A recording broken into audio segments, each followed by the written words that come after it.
اللہ الرحمن الرحیم۔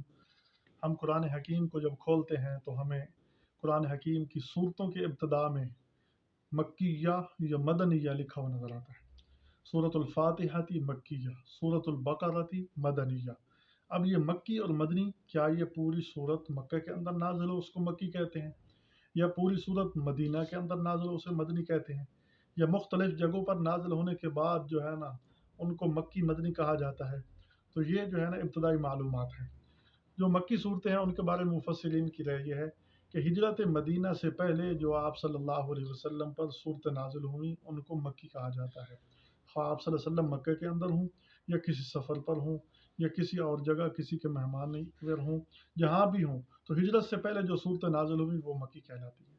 حتیٰ کہ ہجرت کے دوران مدینہ پہنچنے پہلے تک جو صورتیں نازل ہوئی ہیں وہ سب کی سب مکی کہلاتی ہیں۔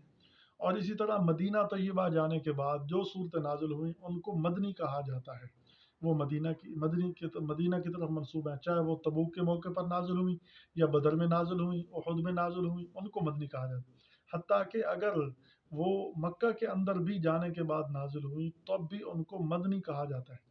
اور پھر صورتوں کی جو اندر ان کی اکثریت دیکھی جاتی ہے، جس صورت کے اندر اکثریت آیات مکہ کی ہیں وہ مکی کہلاتی ہیں، اور جس صورت کے اندر اکثریت آیات مدینہ کی ہیں یعنی مدینہ میں نازل ہوئیں تو ان کو مدنی کہا جاتا ہے۔